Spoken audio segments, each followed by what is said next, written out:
네, 부산의 100년 미래를 좌우한다는 북한 재개발 사업을 둘러싼 난개발 논란은 어제 오늘 일이 아닌데요. 최근 또다시 주거시설 건립 계획이 나와 반발을 사고 있습니다. 취재기자와 함께 논란이 되는 내용이 무엇인지 자세히 살펴보겠습니다. 보도국 이슬 기자 나와 있습니다. 어서 오십시오. 네, 안녕하십니까. 자, 최근 뉴스 보도로 북한 재개발 사업에 대한 여러 문제점들이 보도가 되고 있습니다. 잘 되나 싶었는데 우려스러운 부분들이 좀 많아요. 논란의 불씨가 된 것이 랜드마크 건물이죠. 그렇습니다. 이 부산항만공사가 북한 1단계 사업 구간 중에서 매각이 되지 않은 땅의 개발 방향을 마련하기 위해서 지금 용역을 진행하고 있습니다. 예. 그 용역이 아직 확정되지는 않았는데 일부 내용이 공개가 됐습니다. 거기에 바로 이 북한 전체를 상징하는 건물이죠. 랜드마크가 포함이 돼 있는데요. 화면을 보시면서 설명을 드리겠습니다.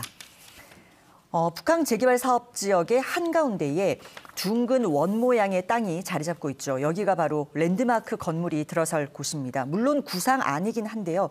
3개의 높은 건물로 계획이 됐습니다. 45층, 83층, 그리고 90층입니다. 예. 90층짜리는 업무시설이 자리 잡고 83층 이 건물이 논란인데요. 여기 주상복합이 들어서는 것으로 제시가 됐습니다. 최대 25%까지 가능하게 했는데 예. 하단부에 입주하는 상업 판매 시설 이게 사실 보통 아파트의 그런 상가가 될 가능성이 크다고 보면 이 부분도 사실상 주거 기능에 속한다는 얘기입니다. 이 구상안이 지역사회의 반발에 부딪히는 이유는 랜드마크 지구의 건립 취지에 맞지 않기 때문이죠. 예. 랜드마크는 특별한 역할을 하라는 목적으로 높이 제한이 없는 특별 계획구역으로 지정이 됐습니다. 그 특별한 역할이 뭐냐? 다른 게 아닙니다. 문화, 관광, 그리고 국제 비즈니스 기능 이런 걸 하라는 거죠. 예. 그런데 건물 3개 중에서 1개가 통째로 주상복합이다. 이건 결국 값비싼 아파트가 된다는 건데 그렇게 되면 이 부산 시민들의 희생으로 오랜 기간 동안 폐쇄가 됐던 이 부산의 앞바다를 일부 주상복합 입주자들이 독점을 하게 되는 결과가 될 수 있어서 우려가 나오고 있습니다. 자, 결국은 이 용도 그 기능에 맞게끔 건물이 들어서게끔 계획을 해놨었는데 이 결국은 주거가 가능한 것이 들어온다는 것 자체가 사실은 사각지대인 부분이지 않습니까? 네. 계속해서 생활형 숙박시설도 마찬가지인 거고요. 근데 지금 랜드마크 건물뿐만이 아니고요. 복합 환승센터. 근데 이거 교통 거점 역할을 해야 하는 건데. 맞습니다. 이게 왜 문제죠? 네, 예. 복합 환승센터 글자 그대로 환승 기능을 하라는 겁니다. 그러니까 부산역과 원도심 그리고 항만과 교통 같은 걸 연계하는 기능을 하라는 거죠. 그런데 예. 여기에 뭐가 들어오냐? 바로 생활형 숙박시설입니다. 아시다시피 생활형 숙박시설은 꼼수 주거시설이라고 해서 말만 숙박이지 주거시설이 되기 십상입니다. 사업자 계획대로라면 이 복합환승센터 시설의 66%가 생활형 숙박시설이고요.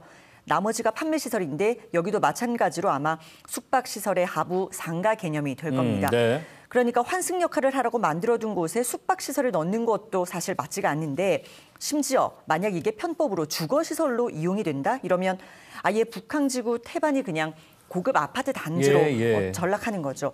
동구청이 이런 꼼수를 막기 위해서 여러 차례 제동을 걸어서 이런저런 장치를 마련해 놓긴 했는데요. 네. 앞서 말씀드린 이런 우려들을 완전히 없애기는 어려운 상황입니다. 사실 이미 부산은 경험을 했지 않습니까? 센텀도 목표한 바대로 다 상업지구가 들어오지 못했고 네.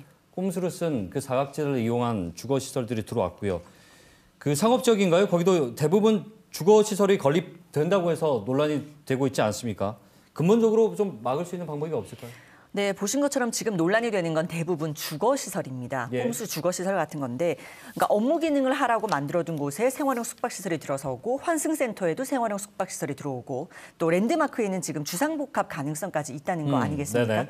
그래서 이 아직 매각이 되지 않은 랜드마크만이라도 부산시가 관리를 좀 할 수 있도록 하자 이런 논의가 시작됐습니다.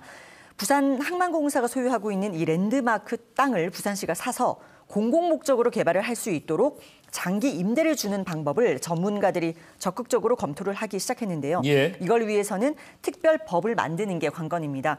전문가들은 이 과거 하야리아 부대 땅 이제 시민공원으로 만들지 않았습니까? 네. 이때도 특별법이 있었기 때문에 가능했다. 그래서 북항도 불가능하진 않다 이렇게 지금 예상을 하고 있는데 이제 이런 논의를 지금부터 시민 공론화 과정을 통해서 네. 좀 풀어나가 보자 이런 움직임이 이어지고 있습니다. 지금 개발이 진행 중이니까 더 늦기 전에 해야 되는 것이고요. 또 이런 맞습니다. 개발이 있을 때 이런 잘못된 걸 반복하지 않기 위해서 우리가 주의를 기울여야겠죠. 네.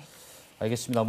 과거 LCT나 또 센텀 잘못된 도시 계획으로 우리 시민들이 공유해야 할 자연경관이 사유화되는 걸 막기 위해서 지금 이렇게 우리가 얘기를 하는 거 아니겠습니까? 알겠습니다. 오늘 여기까지 듣죠. 고맙습니다. 고맙습니다. 네, 이슬 기자와 함께했습니다.